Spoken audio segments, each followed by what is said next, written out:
IFP President Velenkosini Hlabisa says that South Africans commemorate Freedom Day. His party understands the plight of the majority who are unemployed and experiencing loadshedding and high levels of crime. Hlabisa was speaking during the Democratic Union of Africa conference, which has invited the President of Ghana, Nana Akufo-Dado, who delivered a keynote address, and Ziyanda Ngcobo is standing by for a debrief in terms of what we heard from the President of Ghana. Good afternoon, Ziyanda. Afternoon, Dudu. Certainly an interesting address by the Ghanaian president, that's Nana Akufo-Dado, who basically also reflected on the importance of having democracies on the continent, that this continent also cannot rely on export commodities, raw materials being exported, and that with the continent having 60% of young people, that the structural transformation of economies needs to take place, otherwise we'll continue seeing young people from Africa moving and trying to go to other European or other countries trying to seek greener pastures. Very interesting to note that whilst the Ghanaian president was on stage, that the IMF has also downgraded the country's economy at 0%, if I'm not mistaken. So it's a very interesting thing, because he was speaking about the Ghanaian slogan that Ghana, a better Ghana without reliance on foreign aid, and yet his own country has been trying to get aid from the International Monetary Fund. But also at the same time, we heard from IFP President Velenkosini Hlabisa, who handed over a gift to the Ghanaian president, but also making a few remarks as South Africa commemorates Freedom Day. And it's important because he has mentioned how the majority of South Africans remain on the sidelines, on the outskirts of this country's economy. But let's bring in Mr. Hlabisa to talk more about how South Africans should be commemorating Freedom Day. Thank you very much, my sister. I want to greet all the viewers of Newzroom Afrika. Today, the whole of South Africa is celebrating Freedom Day as we mark 29 years of freedom since 1994. On behalf of the IFP and also on behalf of Prince Mangosuthu Buthelezi, a freedom fighter on his own right, we want to wish people of South Africa a happy Freedom Day. It is true, we are all free politically because we all have an equal right to vote in and vote out the government of the day.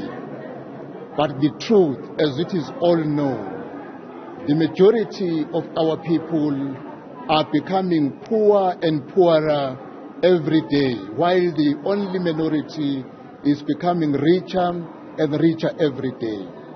The majority of the people of South Africa, they somehow do not see a big value of celebrating freedom because unemployment, crime, load shedding, inflation is putting all the majority of our people under difficult circumstances on daily basis. We want to assure the people of South Africa, despite these difficulties, they must not lose hope nor despair. They have power in their hand, which is the right to vote.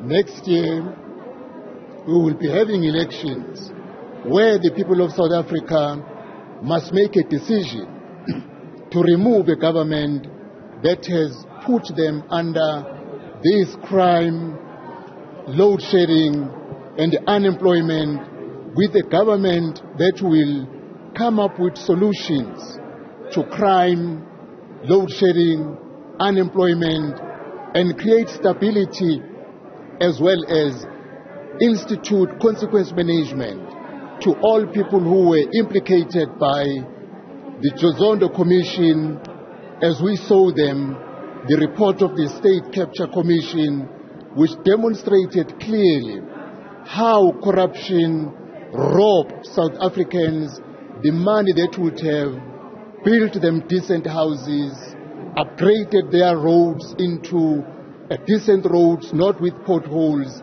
and also create job opportunities for millions, especially of our youth and the graduates who are sitting at home with no opportunities of getting jobs very soon. Mr. Hlabisa, if you look at economies not only on the African continent but across the world, many of them are under strain. As I was just mentioned now, that as the Ghanaian president was giving his presentations, the IMF downgraded that country's economy. So as you talk about solutions, as you talk about unemployment, what is the IFP saying about solving these solutions? Very briefly. Key to this is good governance. If you have a government that is using proper procedures in governing the country, whatever likely resources will benefit its citizens. Secondly, there must be a rule of law. Where there is crime, no one will be interested to invest as an investor. And whoever is struggling to work on a daily basis, if crime is rife in a particular country, crime destroys whatever is being done to revive the economy. And thirdly, for a country to have a good economy, you must invest in education, because a highly educated community with education at a higher standard, they are able to come up with new innovations in order to ensure that new ways of generating the economy of a country is in place.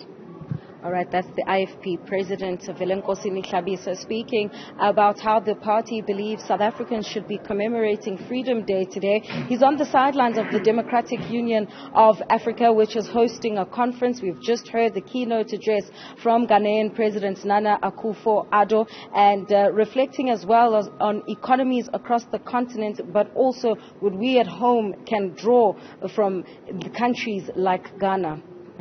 Ziyanda Ngcobo, thank you very much for that update.